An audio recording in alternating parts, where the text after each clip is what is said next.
Hey, what's going, y'all? It is yours truly once again. Back again with another installment to this series. And there's definitely more on the way. Just to do sort of a side-by-side comparison, but not too much. But I just wanted to say that the Sigma female dresses more futuristically. You know, she wears a lot of cyberpunk clothes. She wears a lot of leather biker outfits in regards to her look. The Enigmatic Woman goes for more of a traditional and tribal look as time goes on. Hence the thumbnail. You always see a traditional looking woman because that sort of goes along with the idea of the virtuous woman, just this traditional tribal look. In my experiences, you don't find the enigmatic woman. She finds you. Now, this doesn't mean that there will be an established type of a relationship. She may just wanted to offer some insight and wisdom. By the way, wisdom is feminine. But there could be times that there's things that she wants to learn. Women that are eager to learn are very rare in this day and age. Not even a Sigma female is initially eager to learn, unless she has to in order to adapt.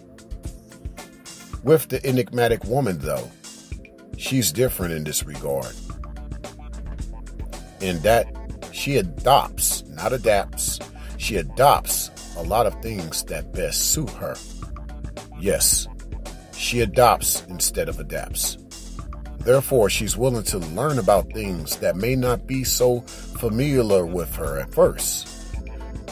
Yet, it's all due to her having an open mind naturally, and she's always looking at situations from an indifferent perspective. A lot of her conclusions are based on intuition. Her intuitions are a mixture of emotional and logical, as well as spiritual combined. This results in the most pragmatic solution possible in her mind about a lot of things. And this helps her basically to avoid much trial and error. Enigmatic women always want to learn something new, whereas Sigma females end up experiencing something new. Ultimately, enigmatic women end up understanding the magnitude of their situation more than the Sigma female, given that an enigmatic woman is more prepared for those experiences from what she's learned prior to those experiences. Since a little girl, an enigmatic woman has never grown up opinionated. Oftentimes, she knows the answers but likes to see other results before she intervenes. And by the time that occurs, her intervention, no one can question her answers or actions, nor her thoughts. But she never does this from a competitive or rebellious perspective. If anything, she wants to be the best assistant that she can be, given that her level of wisdom is off the charts. The enigmatic woman was the little girl that grew up asking all the questions. I believe the cliche of daddy's little girl came from the idea of the enigmatic woman's childhood. Therefore, look at the enigmatic woman also as the girl that grew up as a tomboy, whereas the Sigma female became somewhat of a tomboy as she realized there's a lot of things that she had to do on her own. Yes. But just wanted all y'all to think about just more or less like there's a lot to say in regards to this idea that, you know, with the enigmatic woman, she's always a quick learner. That's the main thing.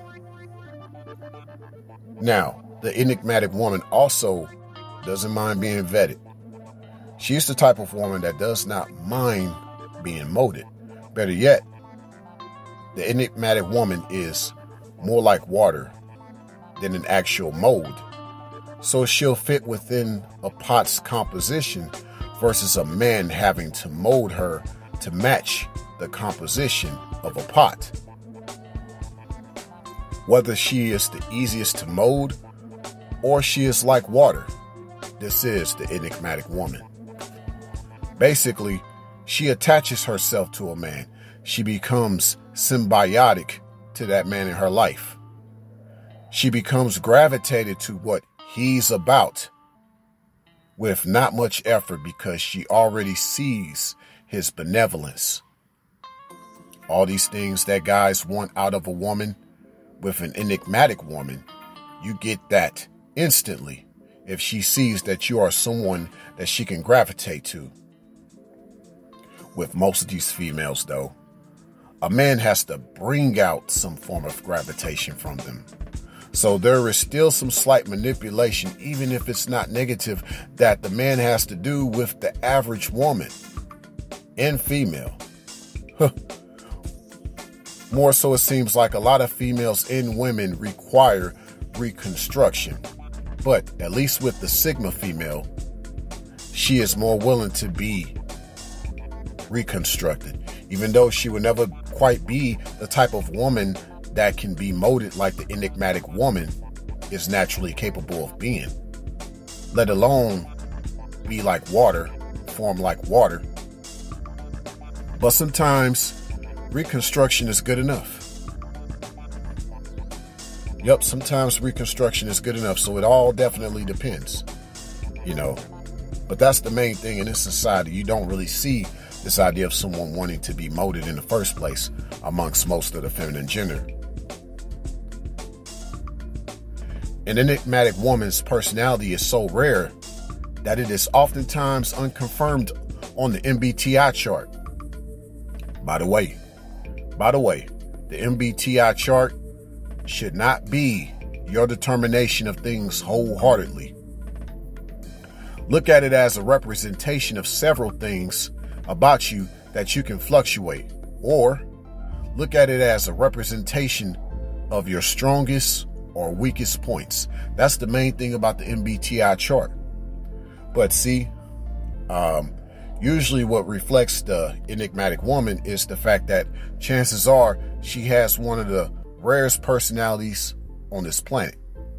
So everything about the enigmatic woman is rare. She is rare, for as it is written about the virtuous woman. I believe, as I've been saying, the enigmatic woman and the virtuous woman are one and the same. So chances are, if you run into this type of a woman, fellas, if you're listening to this podcast, you've ran into rarity indeed, for she behaves just like a female wolf. The female wolf is symbiotic to the male wolf. Yes, indeed. And so this is the behavior also of the enigmatic woman. Signing out.